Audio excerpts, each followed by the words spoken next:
Hello there, Aries. Welcome to your reading. So I'm going to relay the two images that I saw when I was meditating on this reading for you, and then we'll pull out the cards. So first of all, I see there's an oven, and you know how it has that glass panel where you can see what's cooking in the oven. So there are cookies baking, and there's this little boy, and he's like waiting anxiously for the cookies to finish baking. He's looking through that see-through panel from the oven, and he's just like waiting, so anxious, and he's just like, it's going to be so delicious when it finishes cooking. And then in the background is his mom. She's wearing an apron. She's been cooking all day. She's looking at the stove, and she is like cooking a pot of soup. She has a kettle on at one point, and then she's like, she has a saucepan where she's melting some butter with some vegetables. So she's doing a gazillion things, multitasking. And the soup is boiling over. The butter is also, boiling. And so everything is just boiling at the same time, and she's like a little bit stressed out, like not really sure what she needs to tend to first. So she's like looking at this stressed out while the kid is only looking at the cookies. Okay, so that's the scene that I saw for you. And so I feel for this month, it's a lot about not stretching yourself thin, and as well learning to be patient. Okay, don't rush things. Things are going to come in divine timing. Don't push too hard. Don't be so hard on yourself. And especially don't overestimate the amount of time. You guys are really, really bad at this, like overestimating the amount of time that it takes you to do something. Okay. And then stretching yourself too thin where you are pulled in so many different directions, where people and situations pulling you in different directions, needing to put out fires in possibly many areas of your life, and just being overbooked, too many things on your agenda, too many things on your plate, and not being able to relax and just really enjoy the moment. So that's what I'm seeing. I feel like there's something that you have been really anxiously waiting for a very, very, very long time. And that whole, something in the oven, I feel like for some of you, it could even be pregnancy.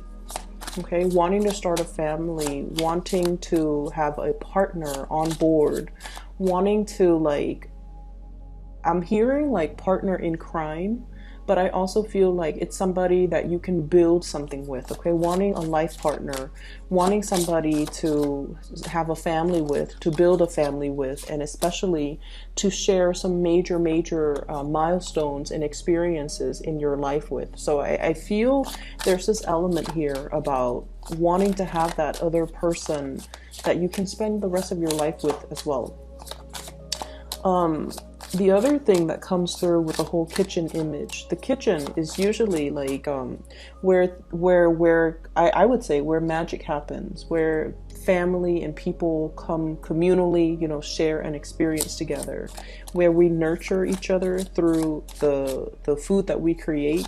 And especially if you are hosting a lot of people in your home environment, rather than trying to do everything, okay, rather than like planning and executing, cooking a meal for like 30 guests, you might want to take it easy and realistically just make it a potluck where everybody brings something to the table. I feel like it's the smart way to do it, so that you're not stretching yourself so thin. If there are specific things that you want to do for, the people that you love, by all means do it.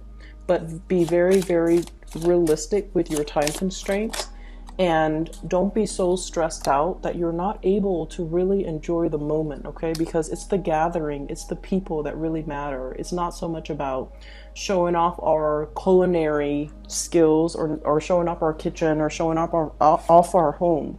It's really about people coming to see you and people wanting to spend time with you in an environment that is laid back, that is relaxing, that's calm and comforting. So don't work yourself in a frenzy, and especially, don't stress yourself out, okay? So be easy on yourself and be loving to yourself and be more forgiving with yourself. So there's definitely something that you have been really waiting on. So I feel for many of you, I'm hearing this strongly from this Page of Wands here. This is sort of like, you know, I'm ready. I'm ready for the next big thing. I'm ready to do a real job. I'm ready for something with more responsibilities. So I don't know what you guys have been doing. If you've been doing a lot of training, if you're in a like an environment where things are going really slow. The Hangman, waiting in suspension, waiting for things to happen, being in a situation where there's a lot of work to be done. There's a lot of people or projects or things that need you. It's almost like you're there to help. You have the skills, you have the expertise, but for whatever reason, whoever is overseeing the situation feels like you're not ready. So they're not giving you that opportunity to prove yourself. They're not giving you that chance to get out there and get your hands dirty, roll up your sleeves, and just take care of things. So it feels like you're in a state almost like of waiting, of suspension, of limbo, and you're not able to, it can feel really frustrating for a fire sign to not be able to get out into the world and do whatever it is that they want. I feel like you might be in a capacity where you are learning things, okay? This is usually like going back to school, mastering a skill, mastering a specific concept, a theory, before you can go out into the world. Once again, this ivory tower type of a situation. So I feel like many of you, you're going through some training. It could be some legal training that you're dealing with. It could be learning how to do things properly. There might be legal ramifications if things are not done in a specific way, or if it's almost like you have to cover your butt so that you don't get sued, or you have to do things in a procedurally correct way. Otherwise, people can sue. So I feel whatever the situation is, I know that it's very frustrating, and you feel like you've mastered it, and you feel like you really want this opportunity to prove yourself, to put theory into practice, and to be able to help a lot of people and to make the situation better, because there's obviously a need for you in this work situation, but you're not giving the chance and the opportunity to exert yourself. Okay, so that's the first thing, and it can be really frustrating, but I feel like the overall message that I'm getting here is in divine timing. Okay, you have to master one thing before you move on to master another. Okay, it's like that woman in the kitchen. She's multitasking, and whenever we multitask, our attention is always divided. So when we do one thing, we can do it really well. When we multitask, our attention, our focus is drawn towards different things, and we could never do those things perfectly well the way we would have if we only had one thing on our plate. That's just the way the human brain works. Okay, so as much as we feel like we can multitask, the quality of the outcome of the end result always diminishes. And so I feel like the universe is teaching you a lot more about patience, a lot more about, let's learn something, as frustrating as it is. Let's learn something and be a master at it, so that when we break away from this ivory tower, when we bring theory into practice, into the real world,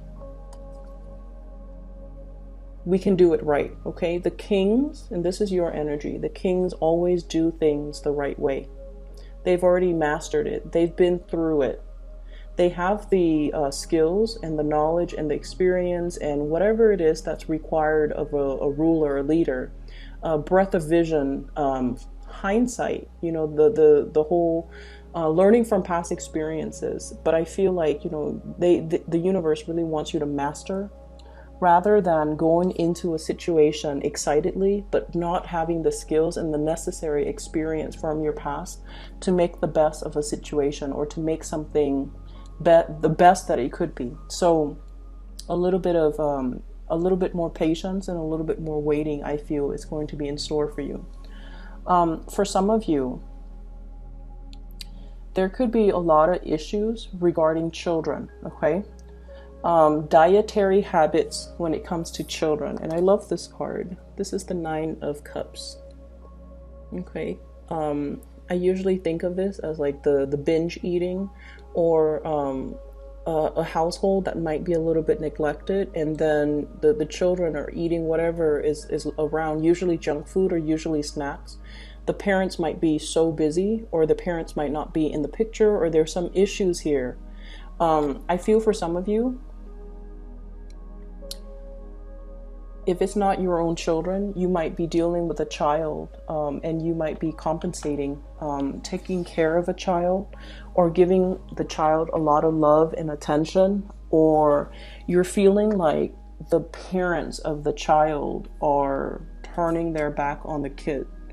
Okay, as sad as that is. So if it's not your children, I feel like you're experiencing this. You're playing the role of a caretaker. You're doing something to rectify a situation because you're just like, that's not fair. It's not healthy for these kids to be living like this, or it's not healthy for this child to be in this type of environment. So I feel some of you are stepping up, taking care of a person, trying to do the best for them. They might not have the best dietary habits. They might be very picky with food. And for some of you, if this is not a child, you're taking care of a person. Like, you're doing your best to really take care of a person. It can be a little bit difficult on your end because, time constraints, responsibilities, whenever we take care of another person. And especially because you guys don't like to be weighed down by responsibilities, okay? You design your life in a way where you can come and go as you please. You can be in one city one day and the next city another day. Like, you design your life without baggage, without responsibilities, not because you're afraid of it, but because if you're not ready for it, you know yourself well enough to know you're not ready for it. So I feel like you have a little bit of resentment about somebody who has bitten off more than they could chew, and they're not taking care of their responsibilities. So it could be, somebody who has children when they're not able to physically take care of themselves, let alone their children. And then you have to step up and kind of tend to this situation. It's like doing that damage control, like cleaning up after them. Cleaning up after the other person, not so much the children, but cleaning up after the other person, because they bit off more than they could chew, and they create more work, more problems for everybody else. And so you have a little bit of resentment that I'm sensing here. But I also feel like you're dealing with this person. Whatever contributions you're making in their life right now, especially if it's somebody you're taking care of, a child or somebody else, your efforts are not going unnoticed, okay? I feel like this karma is going to come back to you tenfold. Like, it's really good karma, because I feel like you're taking care of the situation from the goodness of your heart, and because you feel like the situation is not fair. The Justice card, two people fighting over something when they're not really seeing the big picture. It's like ego battles, okay? Coming from a very petty space. And you're not tolerating that. You're seeing that there's wisdom that is beyond these people. You might even be the mediator in a conflict. You might be seeing the bigger picture, and you're showing them that bigger picture by being the bigger person and taking care of situations and not whining about it, and just, doing what you feel is right. And it can be really frustrating too, because you guys feel like you can do so much more. Okay, so you feel like you can do so much more, but you're very cognizant about not stepping on other people's toes, not overstepping your boundaries, and also still holding the other person responsible. So like, you're not doing everything to alleviate them of the need to do it, to take care of their responsibilities. You still want to teach them that concept about responsibility so that they don't renege on what it is that they're supposed to do. You want to do more, but you don't want that to be kind of like that precedent where they rely on you and then they kind of sit back and kick up their feet. So I feel like you want justice and balance and reciprocity in the situation. And you almost feel it's like this inner conflict, with fire signs. we do what needs to be done. We don't want to sit there and discuss and delegate and talk things over and talk about our feelings. Whenever something needs to be done, we do it. And over time, when we keep taking these actions and keep initiating, the other person feels like they can sit back, and that can be really aggravating. It can be really aggravating, and especially in a situation where you feel like it's wrong. I have to do something about it. I have to step up. And then in the process of you stepping up, the other person steps down. And you're trying to find that middle ground. You're trying to find that balance to be nice, but at the same time, not enable a bad behavior. So that's what I'm feeling here. There's a little bit of tug of war and conflict internally within you guys. Like, how much should I do? How much is enough? You know? So that's what I'm feeling here. So I definitely see for many of you, you're learning a lot about how to nurture, care for, and I feel like it's almost like you're being prepped to be the caretaker for somebody. You're being prepped to have children of your own. So if you found yourself like having to take care of children, all of a sudden children are really big fixtures in your life. I feel like the universe is prepping you to be either a really good mother or to be a really good father. Okay, to learn to be more emotional, to learn to be more emotionally available. You might be dealing with somebody who's very, very sensitive. Okay, could be a child who's very sensitive, where they're withdrawn. So if they're hurt, they might overeat to kind of like fill in that emotional void. Okay, or you might be dealing with a child that is a little bit more rambunctious. They don't really listen, and the more you force them, the more they resist. So you have to like really soften your tone and soften your approach with them. So for example, you might be telling them, you know, this is what I call like a rambunctious child. Okay, Page of Wands. And Aries, as independent as you are, I feel like you naturally attract people who are very, very independent. And especially if you have children, they're going to be a handful because they're going to question authority. They're not going to take no for an answer. They're going to push boundaries, and they're smart, and they're just really independent. And so they're not going to take no for an answer. They need an explanation. They need a reason. And you have to appeal to their emotional senses. So for example, you tell them, you know, after school, you need to go home straight away. I don't want you hanging out outside. And they're like, I'm not going to get into any trouble. I don't need to go home. But you need to tell them, like, after school, please come home. I'm really worried about you. It's getting darker now because we're in the winter in the northern hemisphere. It's getting darker earlier. There are, you know, it's a bad neighborhood that you're passing through. So I just want you to be home. That way I'm not worried about you. Then when you're home, you can do whatever you want. So I feel like you have to make that emotional appeal with these children or these young people in your life so that they understand your restrictions come from a place of love rather than a place of punishment. Okay.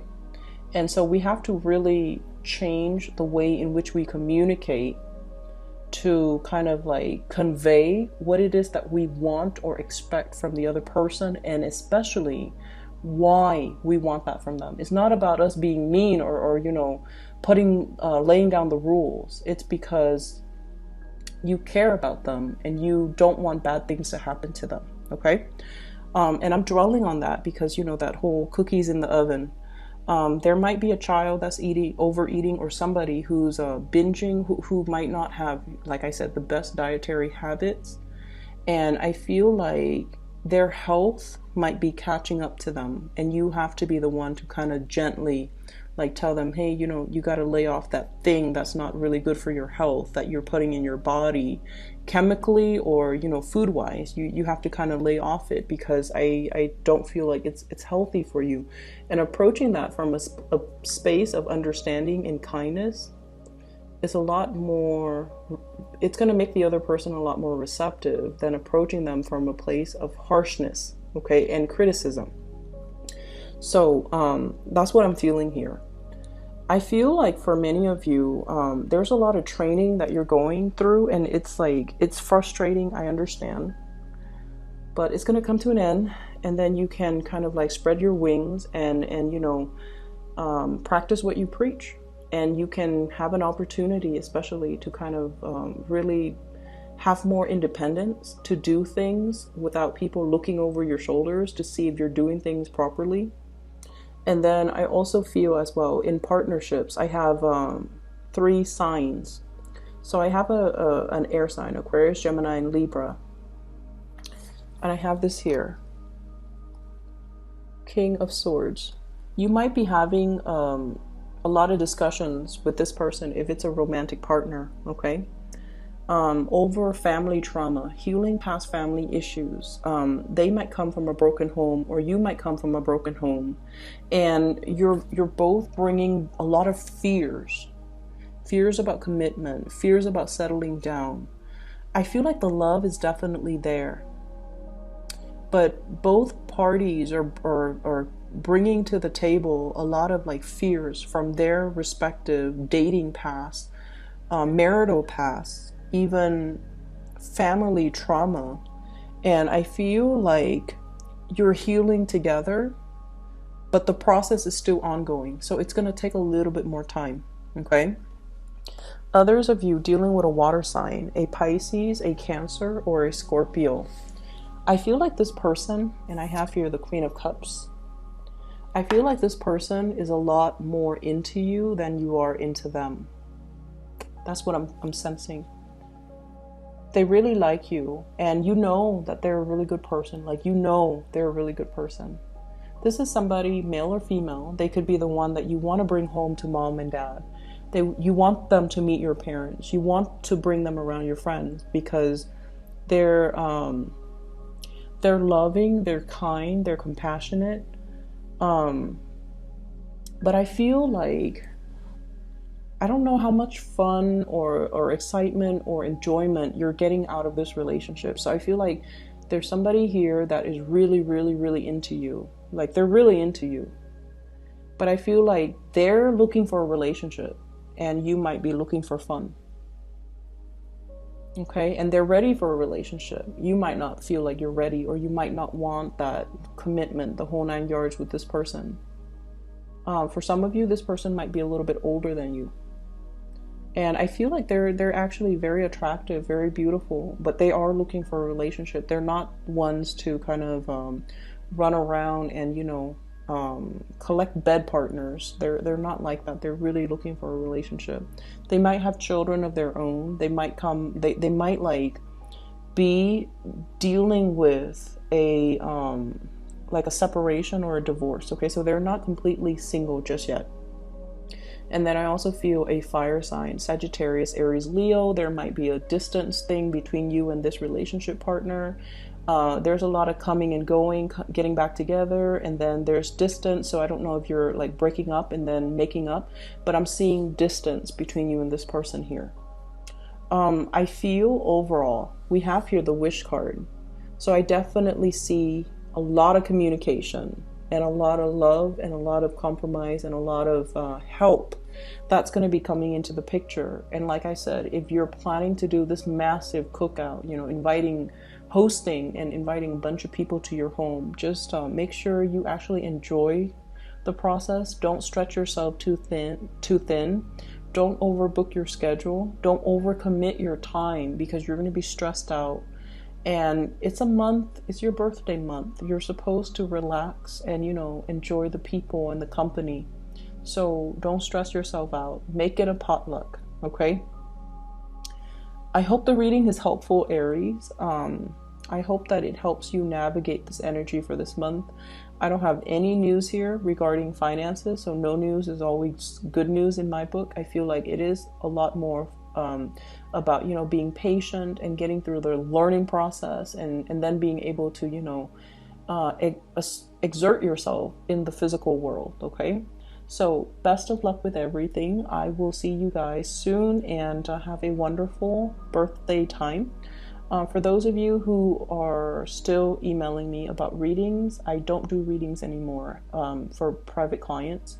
I do have somebody that I highly recommend. I've included a link to her scheduling website in the description box below. Her name is Bridget, and she is based out of California. So if you'd like to book a reading for yourself, please click on her link and do so through that through her. Okay. Take care of yourself. I'll talk to you soon.